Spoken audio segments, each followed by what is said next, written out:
아내랑 결혼한 지 8년째로 저와 아내는 2살 차이죠. 처형은 아내랑 2살 차이니까 저랑은 동갑이고 형님은 2살 위였죠. 처형은 과거에 1980년대 하이틴 스타로 인기를 끌었던 청순미녀의 대명사인 이미호님의 한창 때를 연상케 할 정도로 인물이 좋습니다. 키도 아내보다 더 큽니다. 제 아내와 처형 모두 다 미인인데 솔직히 말해 제 스타일은 처형 쪽이고요.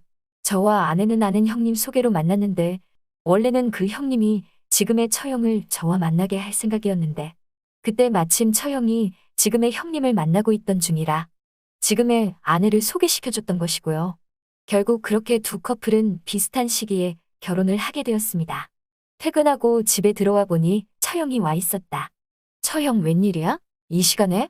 처형과 동갑이기 때문에 말을 놓고 편하게 지내는 사이였다. 그녀는 잔뜩 성인한 목소리로 내게 다가오더니 형님 욕을 하며 투덜거렸다. 왜겠어? 우리 잘난 남편 때문에 우라통이 터져서 왔지. 미안한데 오늘 하루만 신세지고 갈게.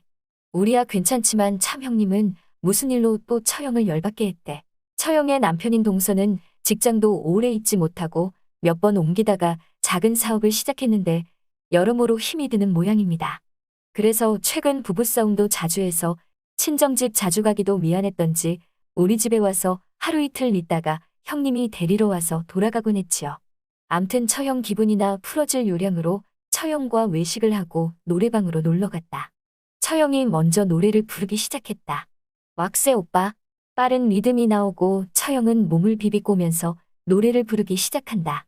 그냥 편한 느낌이 좋았어. 좋은 사람이라 생각했어. 하지만 이게 뭐야? 점점 남자로 느껴져. 아마 사랑하고 있었나 봐. 경민 나만 바라봐. 바빠 그렇게 바빠. 아파 마음이 아파 내 맘 왜 몰라줘. 처형은 오빠란 가사에 내 이름을 넣어 개사해서 노래를 불렀다. 경민 나만 바라봐. 흔들어대며 열정적으로 노래를 부르는 모습이 예사롭지가 않았다. 당신도 나가서 같이 춤추고 놀아. 아내가 옆에서 자꾸 부추긴다. 처형은 왁스 노래가 끝나기 무섭게 백지영의 세대살사를 부르기 시작했고 살사풍의 경쾌한 전주가 흘러나오자 처형에게로 다가가 살사 댄스를 흉내내며 몸을 흐느적거렸다. 그렇게 처형의 기분을 풀기 위한 노래방 자리는 계속되었고 분위기를 더하기 위해 시원한 맥주도 주문했다. 그러던 중 와이프가 화장실을 가려는지 밖으로 나갔고 내가 신청한 노래가 흘러나왔다. 학교 다닐 때 즐겨 부르던 K2의 그녀의 연인에게 앞으로 나가 한껏 분위기를 잡으며 노래를 부르기 시작했다. 이거 내가 좋아하는 노랜데. 역시 제부가 노래를 안 해. 벌써 맥주를 2캔이나 비운 처형은 물개박수를 치며 앞으로 나오며 말했다. 오늘 우리 제부랑 브루스 한번 추어도 될라나. 음에 처형 오늘따라 왜 이러냐? 마누라한테 들켜 이혼당하는 꼴을 볼라 하나? 처형 오늘 너무 심하게 들이대는 거 아니야? 좀 있음 마누라 들어올 텐데 괜찮겠어? 그렇게 노래방에서의 1시간이 지나고 다시 집으로 와 아무런 일도 없었다는 듯이 서로의 방으로 흩어졌다. 안녕하세요. 39살 평범한 회사원입니다. 와이프는 지금 현재 37살 전업주부이고 올해 6살 된 딸아이가 하나 있습니다. 부모님이 연세가 많으셔서 결혼 전부터 매달 100만 원씩 생활비를 드리다가 약 3년 전부터는 50만 원씩 용돈을 드리고 있습니다. 결혼 준비를 하면서 지금 와이프랑 많이 싸웠습니다. 부모님 생활비로 매달 100만 원씩이나 주는 게 맞는 거냐며 자주 다투었습니다. 그러면서 똑같은 부모님이니까 자기 부모님에게도 똑같이 용돈을 주던지 아니면 주지 말라고 하더군요. 제 입장은 두 분 다 부모님이니까 어려운 쪽 부모님 생활비 주고 괜찮은 쪽은 용돈을 조금 주자고 했었고요. 만약 처가가 기울면 그때 형편에 맞춰서 생활비를 주는 건 맞지만 지금은 꼭 필요하지 않으니 생활비가 아닌 30만 원 정도만 용돈을 드리자고 했습니다. 그런데 와이프 너무 완강하더군요. 안 된다고 꼭 똑같이 해야 한다고. 오빠 결혼하면 한 사람의 아들보다는 한 사람의 가장이라고 그러더군요. 가정이 최우선이라고. 솔직히 와이프를 많이 사랑하지 않았더라면 결혼 넣고 싶었습니다. 아버님이 저 중학교 때 사고로 다치신 후 거동이 많이 불편하셔서 어머님이 혼자 가정 꾸려나가셨거든요. 많이 못 배우셔서 식당 허드렛 일부터 안 하신 게 없습니다. 음식 솜씨도 좋으시고 돈 허투루 안 쓰시고 억척스럽습니다. 저 대학교 때 과외하고 그랬지만 없는 형편에 아들 대학교 보내려고 얼마나 고생했는지 알고 있고요. 한참 어머님 생활비 문제로 고민하고 있는데 어머님이 고향으로 절 부르시더군요. 그러더니 저에게 결혼할 때 보태라고 통장 하나 넌지시 건네주었습니다. 지금까지 내가 준 용돈이랑 생활비 하나도 안 쓰고 모은 거라고, 그리고 나 장가갈 때 주려고 조금씩 모은 돈이라며 통장에 5천만 원 정도가 들어있더군요. 안 울려고 그랬는데 눈물이 앞을 가리더군요. 아들이 힘들게 번 돈 못 쓴다고, 그리고 나중에 나 장가갈 때 주려고 한 달에 30만 원씩 10년 가까이 모은 거라고, 내 돈이라고. 환갑이 넘은 나이지만 남 밑에서라도 식당 일을 계속 하시고 싶어 하셔서 저한테 주려던 5천만 원으로 조그마한 가게 하나를 내드렸습니다. 벌이가 많지는 못하지만 음식 솜씨가 나름 괜찮으셔서 주방 이모 한 분과 서빙 알바 한 명 데리고 지금까지 장사를 잘하고 계시고요. 결국 와이프하고는 장인옷 장모 50만 원씩 100만 원 용돈 붙여드리기로 합의하고 결혼했습니다. 6년 동안 별 문제 없었습니다. 와이프도 전업주부로서 역할 잘했고요.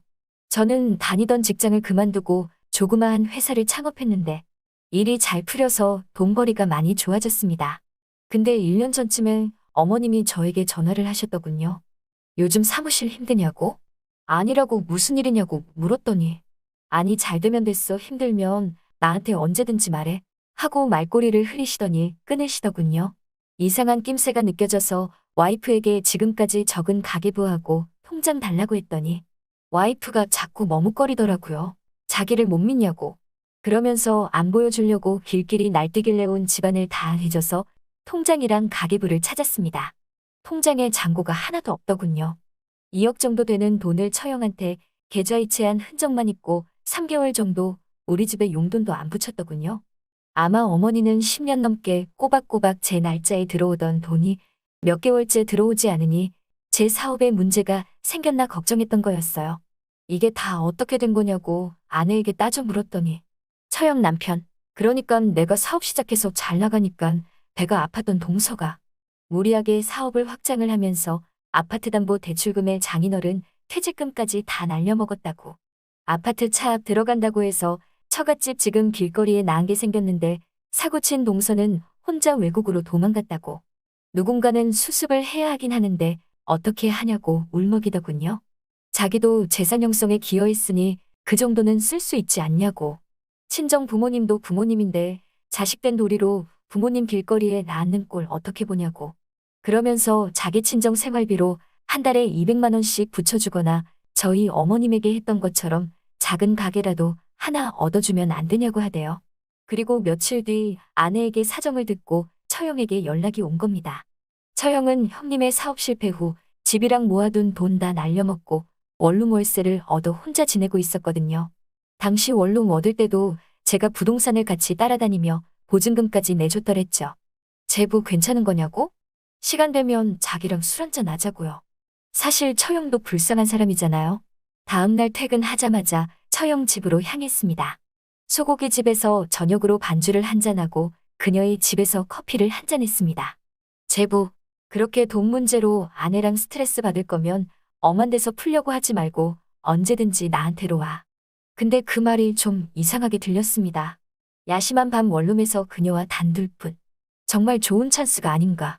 형님과는 벌써부터 이혼을 한 상태였고 엄한 데서 풀지 말고 언제든지 오라는 건 추상적이긴 하지만 자기도 약간 생각이 있단 뜻은 아닐까. 혼자 별의별 생각을 다 하게 된 순간이었다. 처형이 그래준다면야 나야 완전 땡큐지. 그럼 언제든지 와도 되는 거야? 당연하지. 제부가 여기 원룸 보증금이랑 월세 다 내주는데 제부 집이나 마찬가지 아냐. 언제든지 와도 되지. 대신 제부한테 부탁할 게 조금 있는데. 세상에 공짜는 없다더니 뭔데요? 부탁할 일이. 나 일하러 나가기 전까지만이라도 제부가 내 생활비 좀 대줄 수 있어? 그러지 뭐. 그리 어려운 부탁도 아니네. 고마워. 대신에 나 앞으로 제부한테 잘할게. 난 이상하게도 예전부터 그녀가 도움을 요청하거나 부탁을 하면 쉽게 거절을 못하겠더라. 그날도 생각할 겨를도 없이 그래라고 대답을 하고 만 것이다. 그녀는 원룸에서 홀로 지내게 되었기에 이혼 전보다 더 만날 기회도 많아졌고 그녀의 미래와 고민 상담도 나에게는 허심탄회하게 털어놓는 그런 사이가 되었다. 가끔 혼자 살면서 쓸쓸함을 느낄 때는 나에게 전화해서 놀러 오라는 말도 하게 되었고 우리 집에서 그다지 멀지 않은 곳에서 살던 그녀였기에 퇴근하면서 잠시 들러서 술 한 잔 또는 둘이서 저녁까지 먹는 경우가 있곤 하였다. 그러던 어느 날 회사에서 퇴근 무렵 핸드폰으로 찍히는 그녀의 전화에서 일이 너무 안 풀린다고 술 한 잔 사달라는 부탁을 하였기에 뭐 때문에 화가 났는지 들어줄 겸 해서 식사 겸 반주를 하게 되었다. 일식집에서 회와 함께 정종으로 시작한 저녁이 어느덧 2차로 맥주집으로 전전하더니 결국 그녀가 어지러지라면서 다리가 풀린 듯 하였기에 만취한 상태인 그녀를 업듯이 하면서 그녀를 집으로 데리고 들어갔다. 그녀가 불쌍하기도 하고 애처롭다는 생각이 들고 있었는데 갑자기 나를 부르는 소리가 들린다. 이후 처형은 무슨 일만 생기면 나한테 제일 먼저 연락이와 시시콜콜 이야기하고 부탁을 하는 겁니다. 처형이 나한테 너무 많이 의지하는 것 같아 걱정이 됩니다. 참고로 처가에도 한 달에 200만 원씩 생활비를 드리고 있는 상태인데 현재 새집 살림하는 기분입니다. 앞으로 어쩌면 좋을까요? 처음에는 생활비 대신 원룸을 제공하면서 친해졌지만 이후에 금전적인 요구가 더욱 심해지면서 부담스러운 상황이 되었습니다. 따라서 처형은 자신이 필요한 것을 얻기 위해 점점 더 많은 것을 요구하는 것으로 보이며 이는 매우 자기 중심적인 행동으로 이어질 수 있습니다. 호의가 계속되면 권리인 줄 안다. 는 말과 똑같은 상황이네요. 계속해서 호의를 베풀어주면 받는 쪽은 그것을 당연한 것으로 여기고 이제는 반드시 해야 할 의무적인 것으로 생각하게 될 수 있습니다. 따라서 호의를 베풀어줄 때는 그것이 상대방에게 서로가 무엇을 원하는지, 어디까지가 적절한 돕기와 친절한 행동인지를 이야기하고 합의하는 것이 중요합니다. 그녀의 금전적인 요구가 점점 더 심해진다면 그것은 당신과의 관계가 돈에 의해 유지되고 있다는 것을 시사할 수 있습니다. 한마디로 돈 때문에 거머리처럼 옆에 딱 붙어 있다는 거죠. 이는 정상적인 관계가 아닙니다. 따라서 그녀의 요구에 응하지 않는 것이 중요합니다. 우선 그녀에게 원룸을 구해주고 생활비를 지원해 주었으므로 더 이상의 지원은 하지 않아도 됩니다. 또한 더 이상의 금전적인 요구에 대해서도 당당히 거절해야 합니다. 마지막으로 그녀와의 관계에 대해서도 신중하게 고민하는 것이 중요합니다. 혹시나 부적절한 관계가 이뤄졌다면 이후 불편한 상황이 되지 않도록 최대한 빨리 정리를 하셔야겠죠.